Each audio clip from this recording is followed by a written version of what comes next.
As you could see, we started in like a darker lobby, and as we move forward throughout the space, everything gets lighter and brighter. The ceilings, the walls, the carpet, all of it. It was something that we had decided as a design team that was really important to us moving forward into this new DAO space.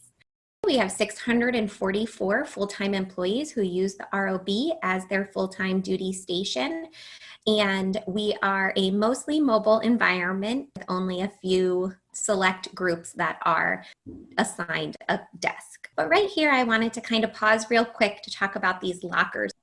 And the process of going mobile was also a lot about managing our personal belongings. And these 18 by 18 lockers with digital locks on them were a dictated size by our central office. And like I had mentioned, there was a pilot in our old space. And one of the things that we found out from one of our most particular employees was that it didn't fit a full-size keyboard.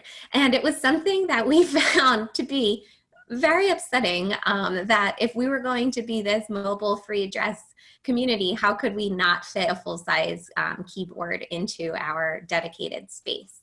So what we did, instead of changing the locker size, because we didn't have any information or ability to do that, we changed the full size keyboard size. So we have a slightly smaller keyboard, and it's able to fit in your personal locker. These lockers are assigned, and every full-time employee that has a duty station at the Philadelphia ROB has a locker on their assigned floor. So as we exit out, you're going to see the column signage here. I just wanted to point this out where it says 5 West and 4 West. This is used for wayfinding. All of the workstations, we use Google Chat for employees to indicate where they're sitting. So you can put that in your chat status, but all of the conference rooms are also notated by, in our reservation system, by what column and floor they're located at. So as we continue down here, on the left, you'll see our library. We consider this like the quiet car. It's where you can go sit with other people, but still get your heads down work done since it'll be quiet. And I just wanted to point out the graphics along that wall that you see right there. Those were designed in-house by Liz Kahn, and they're made to look like abstract books so you can kind of get that library feel. So here's another view of our workstations.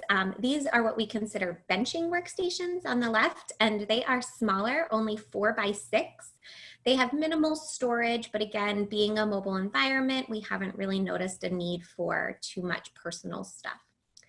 This is our cafe, and we use it for everything from lunch and coffee to the walls that you see right here are movable, so it can open, and there are 2 conference rooms on either side of the cafe. And when the walls are open, we use this space for impromptu get-togethers, retirement dinners, those sorts of things. There are 18 total copier printer areas located throughout the 3 floors. They are shared spaces, and we use them all collaboratively.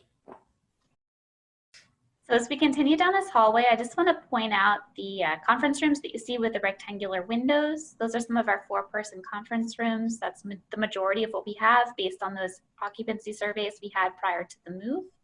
And I would just want to note that all of our conference rooms are equipped with monitors mounted to the wall and VGA and HDMI cables in the tables, so you can just plug and play and get up and go. So as we take a look at these workstations over here, take a look at the privacy panels. We have 4 different colors throughout the space: green, blue, red, and yellow. And those are used for wayfinding as well to help indicate which workstations are drop-in and which are reservable. So in a moment, we'll be jumping up to the 3rd floor, and you'll see the HR area up on there, which is this area right here. As you'll see, as we scan about here, the library is placed here specifically because we wanted to create that privacy for HR. So they had a little bit more privacy, and then they have 2 dedicated conference rooms as well to fulfill that need. So here up on the third floor, you can see it looks pretty empty. There's not quite as much seating on the second floor. And what we found is because of the culture of the groups on this floor and just the way it's broken up by division, it wasn't heavily used. So that's actually been repurposed. So we'll talk about that after the tour. Also to the left where you see the sofas, those were used as a tool to kind of separate that one group that's located to the left, OMA. They had specialized requirements that allowed them to have an enclosed space, but in a feeling of togetherness and community, they decided to be open along with the rest of the office. So you'll notice that there is a major replication of the second and third floors for continuity and eventual reconfiguration. And that's one of the things Amy will be discussing at the end of this, is that we have made some furniture changes to our space since we moved in 5 years ago. We also have informal meeting rooms, which we just passed and are up here on the left. And we use them not only as special, quick meeting spaces, but also as impromptu kind of workstations if the office is feeling a little full that day. So as we continue down this hallway, we have the RA dedicated large conference room on the left and the shared RC conference room on the right, which brings us to this corner here, which was originally designed as the RC RA area. But one thing I really wanted to point out, you can see straight ahead here on the north and south walls above the windows, it's just painted. But as we turn, you'll see on the east and west walls, we employed reflective surfaces to give you that illusion of having a larger space. One thing we learned from this process is don't call them mirrors, it makes people very uncomfortable. But the strategy was really successful and people are really happy with the overall look of the space. You'll also see as we scan about here that these workstations are the same as the ones you saw everywhere else in the space.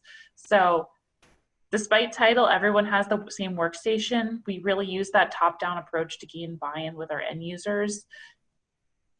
If your boss's boss's boss is sitting in the same seat as you can't complain. So it was just really helpful to get everybody on board.